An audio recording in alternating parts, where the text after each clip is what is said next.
Hello friends, how are you? आप कैसे हो? भगवती पीजी कॉलेज के ऑनलाइन क्लासेज में आपका स्वागत है।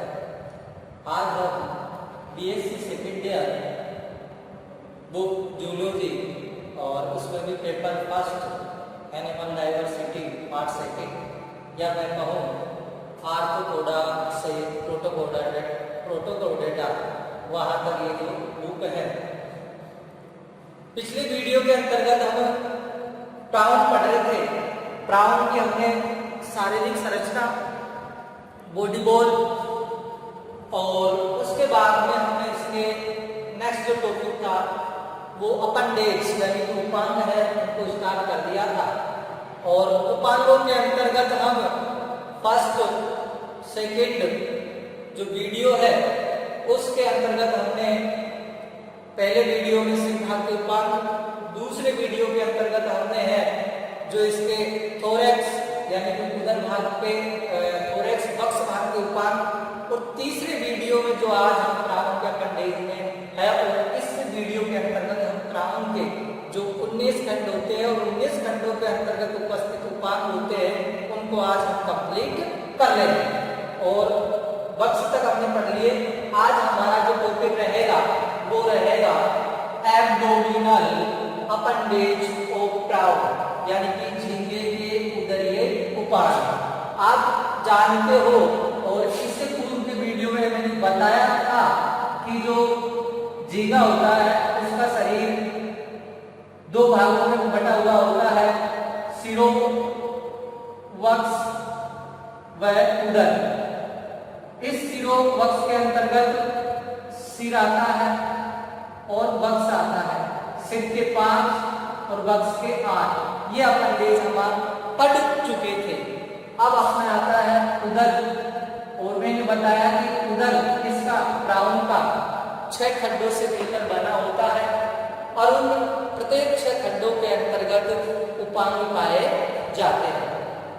तो सबसे पहले मैं बात कर लेता हूँ इसके उदरीय उपांग। तो उदर,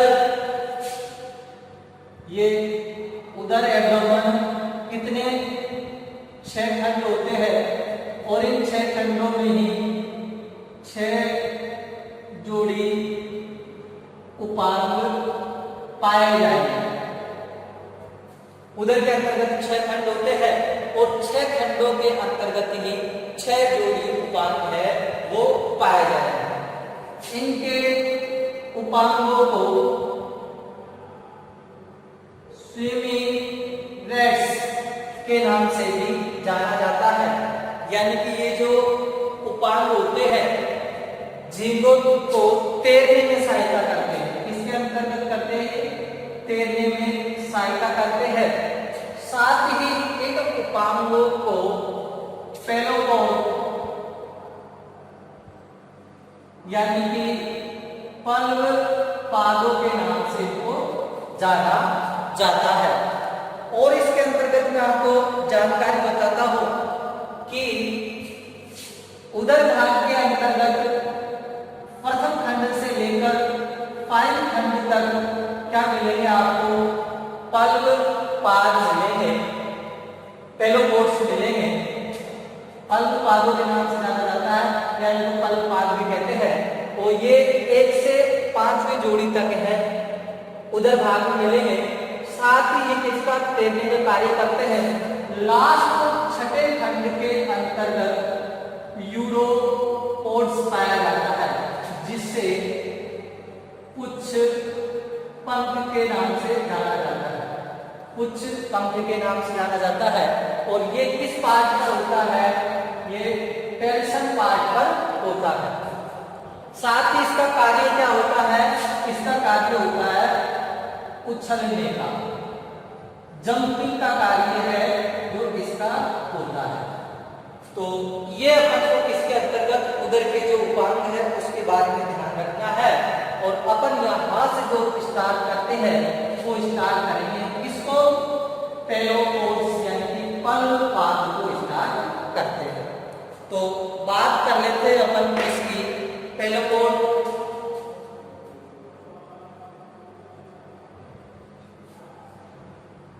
पल्व इसके बारे में आपको क्या जानकारी लिखनी है?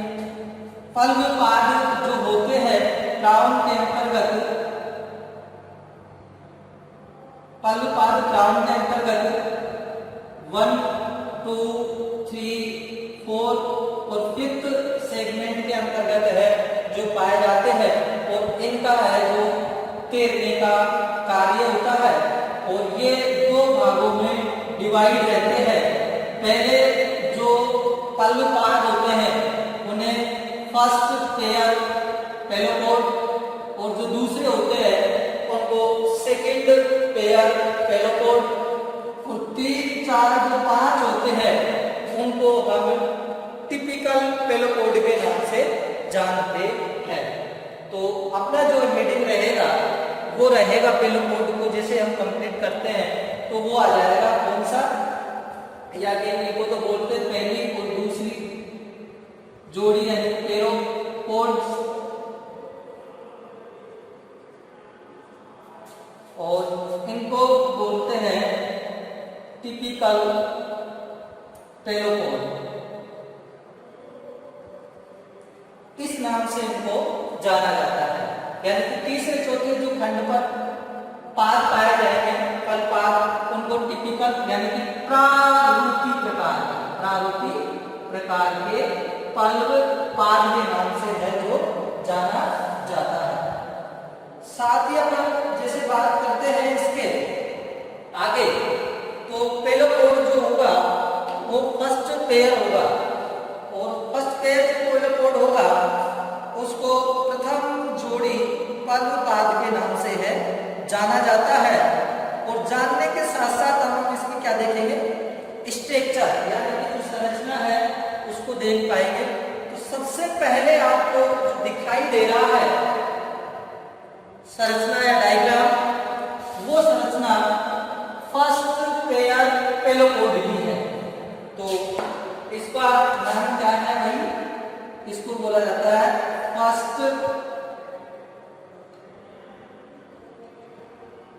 पेयर पेलोपोड्स के यानी प्रथम जोड़ी पल्व पाद के नाम से इसको जाना जाता है। इसकी संरचना के अंतर्गत मैं थोड़ा सा नामांकित करता हूँ। इसकी संरचना इस प्रकार से होती है।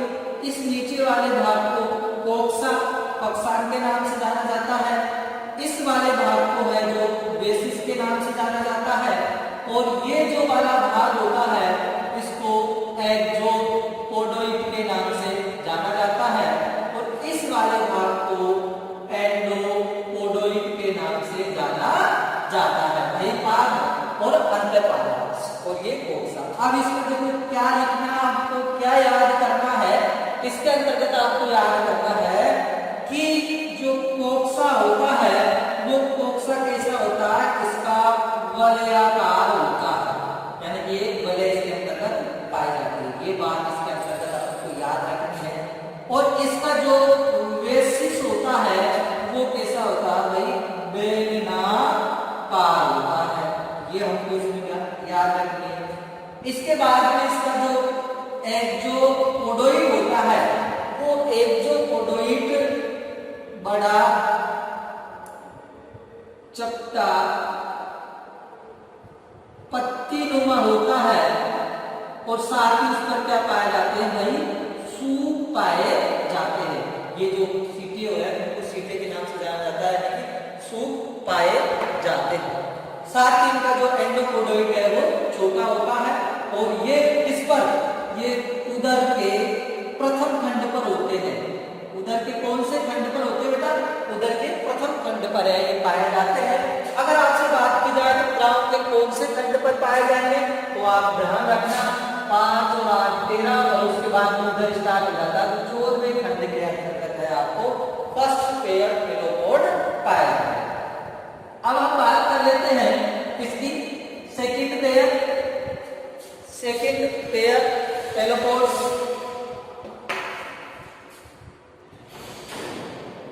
सेकंड पेयर पेलोपोड्स द्वितीय जोड़ी पल्व पाद के नाम से जाना जाता है। तो जानकारी के अंतर्गत क्या लिखेंगे, ये लिखना है कौन से उधर के कौन से खंड पर, दूसरे खंड पर पाया जाएगा। प्राउन के कौन से खंड पर, प्राउन के 15वें खंड पर पाया जाएगा पल्गोपाद।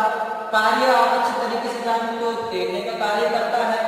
ये इसका क्या है, कोक्सा है, सॉरी ये कोक्सा नहीं है, कोक्सा नीचे है, ये इसका कोक्सा है और ये इसका क्या है, वेसिस है। ये इसका क्या है, एक्सोपोडोइड और ये इसका क्या है, एंडोपोडोइड। इसके अंतर्गत आपको दो संरचना और देखने को मिल रही होगी और ये जो दो संरचनाएं होती है, ये संरचना है, इस संरचना का नाम है अपेंडिक्स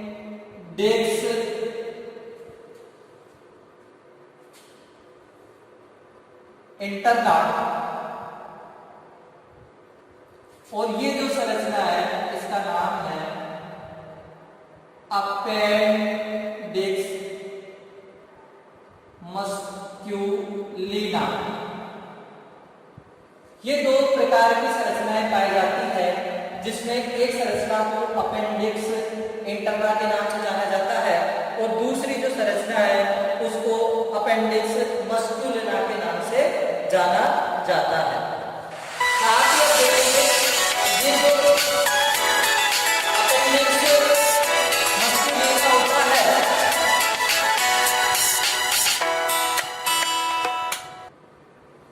तो अपेंडिक्स जो इंटरना होता है वो कहां पर पाया जाएगा, इसका जो एंडोपोडोइड होता है उसके लास्ट छोर यानी कि यहां पर ही पाया जाता है और अपेंडिक्स इंटरना के मध्य में अपेंडिक्स मस्क्यूलिना पाया जाता है, जो कि बाह्य पाद होता है एंडोपोडोइड और इससे क्या रहता है, ये थोड़ा अटैच रहता है और ये किसके अपेंडिक्स इंटरना एक्सोपोडोइड इसके मध्य में पाया जाता है।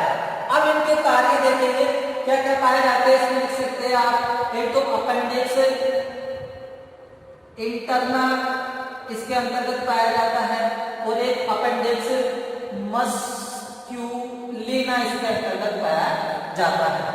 अपेंडिक्स जो इंटरना होता है वो माधा प्राउन के अंतर्गत, इसके अंतर्गत माधा प्राउन के अंतर्गत, यानी कि दोनों जो अपेंडिक्स इंटरना एक साथ जुड़कर पुलनुमा संरचना बनाते हैं, ब्रिजनुमा संरचना बनाते हैं, जो कि अंडे ढोने का कार्य करते हैं।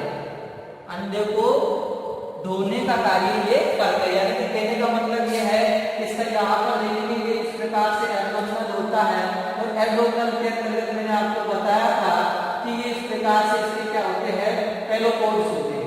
अब ये जो पेलोपोड्स होते हैं तैरने का भी कार्य करेंगे, लेकिन ये किसके अंतर्गत, मादा के अंतर्गत सेकंड पेयर क्या नाम से ये रहते हैं, सेकंड पेयर पेलोपोड्स होते हैं मादा के अंतर्गत बात की जाए तो ये जो क्या करेंगे, दोनों ही जो अपेंडिक्स इंटरना पेयर में होते जोड़ी में, यानी इस साइड के पीछे की साइड में दोनों इस प्रकार से मिल जाते हैं, जॉइंट हो जाते हैं और साथ में ही पुलनुमा संरचना बन जाती है और ये अंडे को ढोने का, यानी कि अंडे इनके अंतर्गत भरे हुए होते हैं, जिन्हें वे काफी स्थान तक दूर ले जाते हैं।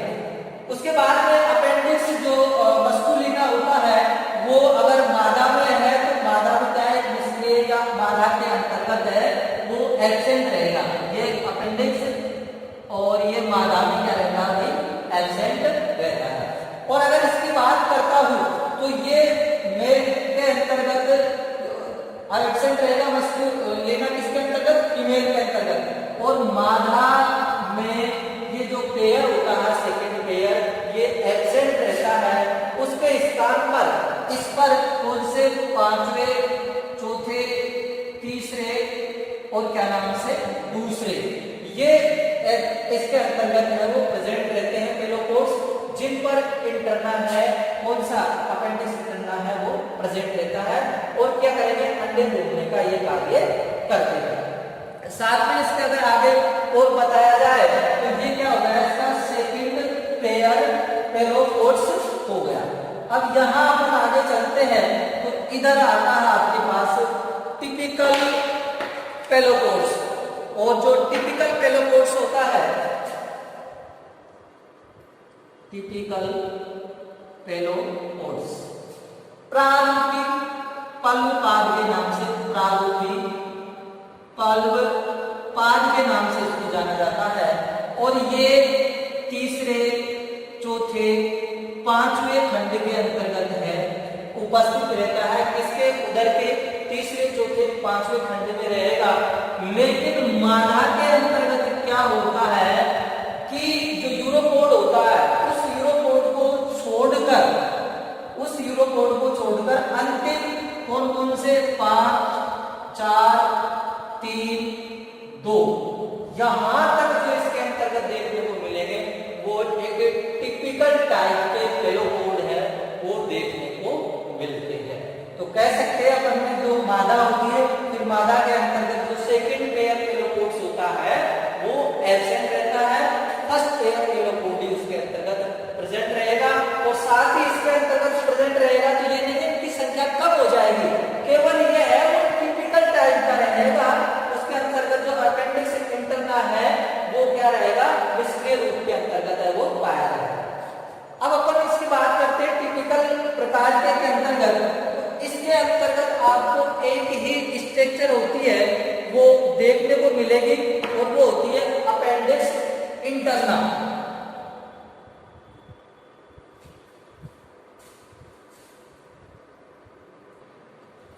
अपेंडिक्स इंटरना ये पाई जाती है। यह अपेंडिक्स इंटरना है जो किसके अंतर्गत, यानी कि मादा के अंतर्गत पाई जाएगी। और मादा में कितने होते हैं? 5, 4, 3 और 2 खंड तक मतलब ये पाए जाते हैं। और ये किसका करते हैं? ये अंडे डोने का कार्य करते हैं, इंटरना होती है। और साथ में ही इनके अंतर्गत ये क्या है? वही बेसिस है। और ये इसका क्या है? कोक्सा। ये इसका एक्सोपोडोइड और ये इसका क्या है? एंडोपोडोइड। और ये अपेंडिक्स इंटरना। तो उसके अंतर्गत है, किसके अंतर्गत? मादा के अंतर्गत है ये, यानी 3, 4, 5 और दूसरे खंड तक देखने को मिलेगी। जबकि जो मेल होता है उस मेल के अंतर्गत फर्स्ट पेयर और सेकंड पेयर को पेलोपोड्स पाए जाते हैं। और 3, 4, 5 खंड पर टिपिकल पाया जाएगा। टिपिकल की जगह उसमें मतलब जो फीमेल होता है उसमें टिपिकल एक और अधिक होता है। तो इस प्रकार से 4 ही, एक ये 5वां और 6ठा है जो यूरोपोड पाया जाता है। ये लास्ट पेलोपोड्स है, किसका अपन कहेंगे? प्राउन का। और इस जो पाद है, इस पाद का नाम है यूरोपोड्स। यूरोपोड के नाम से इसको जाना जाता है, उच्च पाद। और ये किस पर होता है? इसका जो टेल्सन पार्ट होता है उस टेल्सन पार्ट के अंतर्गत देखने को मिलता है। दूसरी बात ये होती है कि इसके अंतर्गत जो कोक्सा और जो बेसिस होता है वो कोक्सा और बेसिस मिलकर एक त्रिभुजाकार, दोनों ही मिलकर एक त्रिभुजाकार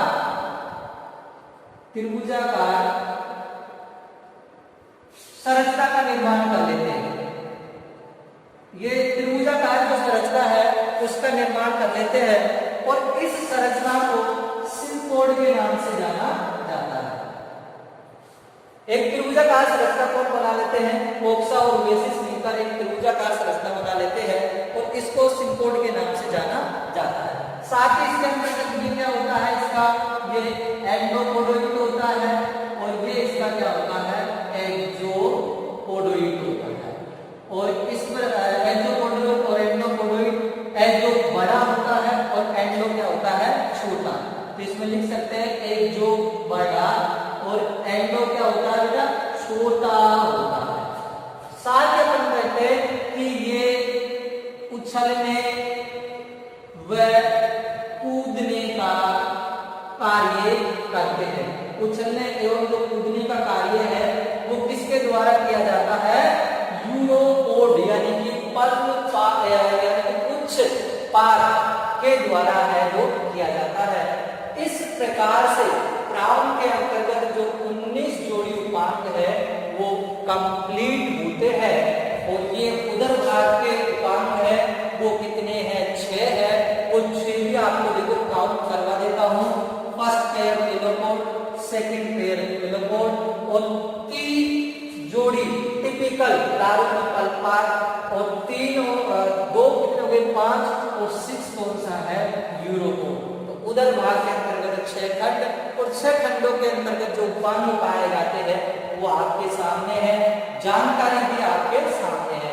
लेकिन मोस्ट इंपोर्टेंट जो अपेंडिक्स इंटरना है और अपेंडिक्स मस्कुलिना है, ये अधिकतर क्या है, मेल के अंतर्गत पाया जाता है। साथ ही ये स्पर्म को ट्रांसफर करने का कार्य भी करता है, यानी कि जो इनके शुक्राणु वगैरह होते हैं वो फीमेल पार्ट होता है, उसके अंतर्गत है ये एक्सट्रैक्ट के अंतर्गत डालने का कार्य करते हैं। तो इस प्रकार से मैंने आपको प्रत्येक पाद की संरचना और प्रत्येक पाद की उपस्थिति और उसके कार्य को मैं आपको बता चुका हूँ। अब इसके अंतर्गत आप देख सकते हैं कि जो अपन ने प्रावण के अपन ने पढ़े थे उनको देखे एक बार, मुझे किस प्रकार से आप क्लासिफिकेशन कर सकते हैं या किस प्रकार से आप जो बता सकते हैं।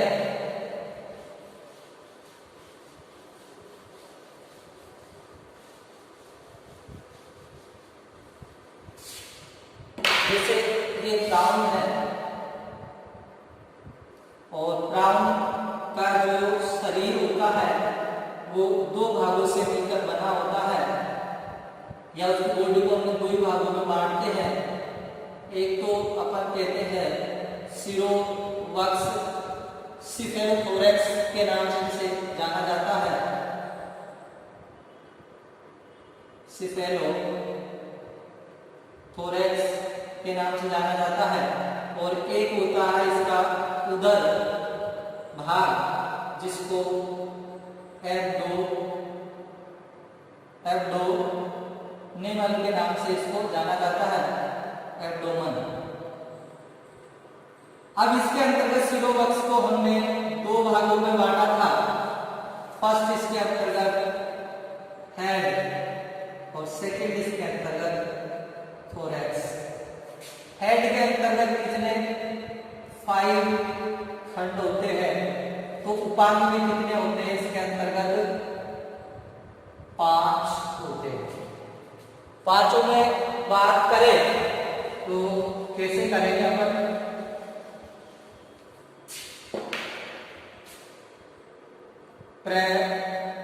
प्रसृंगिका फर्स्ट, दूसरा इसके अंतर्गत श्रृंगिका,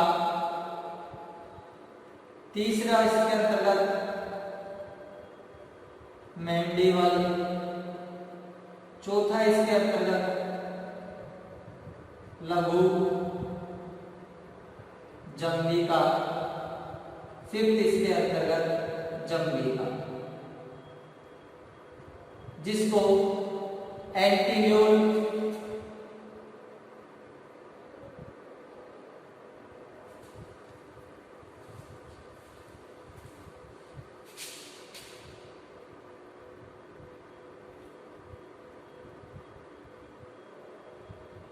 एंटीना, मैंडिबल, ये मैक्सिली और मैक्सिली,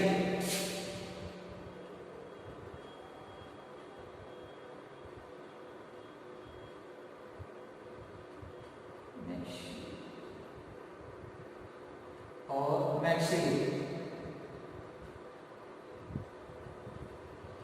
ये हो गई। ये तो किसके हो गए अपने सिर भाग के। उसके बाद में हमने जो थोरैक्स भाग है उस थोरैक्स भाग के अंतर्गत हमने कितने पढ़ेंगे 8 खंड होते हैं और इन 8 खंडों के अंतर्गत ही उपांग पाए जाते हैं। और वो उपांग कौन कौन से थे, जैसे अपन ने इसमें फर्स्ट सेकेंड और थर्ड पेयर यानी कि 3 जोड़ी तो क्या पड़ी थी मैक्सिली फिट,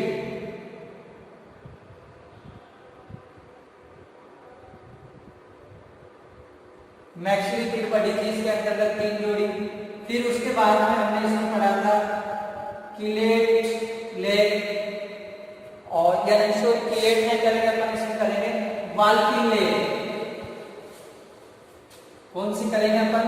वाल्किन लेक, और ये वाल्किन लेक के अंतर्गत अपन दो डिवाइड करेंगे, फर्स्ट किलेट लेक, सेकंड इसके अंतर्गत हम करेंगे नॉन किलेट लेक। तो ये कितनी हो गई, फर्स्ट किलेट लेक के अंतर्गत यानी फर्स्ट और सेकंड पेयर थी, और ये थी आपके पास कितनी 3, तो 3 2 5 और 3 ये हो गई 5 3 कितने हो गए 8, तो 8 भाग इसके अंतर्गत हो गए, तो 8 भाग 13, और जो अभी अपन ने लास्ट में पढ़े थे उधर इसके अंतर्गत 2 पेयर, तो क्या था अपने पास अभी पढ़ा था पहलो कोर्स, थर्ड पेयर यानी कि 3 जोड़ी था आपके पास टिपिकल पहलो कोर्स, और लास्ट कौन सा था यूरोकोड, जिसे अपन किसके नाम से जाना जाता है, उच्चपाद के नाम से। तो इस प्रकार से आपके ये क्या हो गए 19 उपांग हो गए, 5 तो ये 8 ये, जिसमें 3 पेयर नेचुरल पीढ़ी होती है, वाल्किन लेक वो 5 पेयर है, जिसमें से फर्स्ट पेयर किलेट और सेकंड पेयर किलेट, और थर्ड जोड़ी जो क्या होते हैं नॉन किलेट, जिसमें बताया था कि ये तो क्या होते हैं कि कैंचीनुमा संरचना पाई जाती है, कैंचीनुमा संरचना नहीं पाई जाती है, साथ ही ये जो होते हैं वो 5 सेगमेंट के अंतर्गत डिवाइड रहते हैं, ये 7 सेगमेंट के अंतर्गत है ये डिवाइड रहते हैं। इनका कार्य है जो चलने में, इनका कार्य चलने में नहीं है, ये भोजन का परिचालन और श्वसन में कार्य करती है, ये तैरने में कार्य करते हैं, और ये है जो उछलने में कार्य करती है, ये संवेदनाओं का कार्य करती है, भोजन को चबाने का कार्य करती है, और ये भी भोजन के परिचालन में सहायक होती है। तो इस प्रकार से जो प्राणी का जो शरीर होता है वो 19 खंडों में डिवाइड रहता है, और 19 खंडों के प्रत्येक खंड में उपस्थित जो पल अपेंडेज होते, उपांग होते, उनकी कार्यविधि संरचना उसका हम स्टडी यानी कि अध्ययन कर चुके हैं। अब हमारा जो नेक्स्ट टॉपिक रहेगा वो नेक्स्ट टॉपिक रहेगा डाइजेस्टिव सिस्टम ऑफ प्राणी। तो आज के वीडियो में दोस्तों इतना ही, नेक्स्ट वीडियो को देखने के लिए तैयार रहिए। अब हम जीके के पाचन तंत्र का अध्ययन करेंगे। Thank you.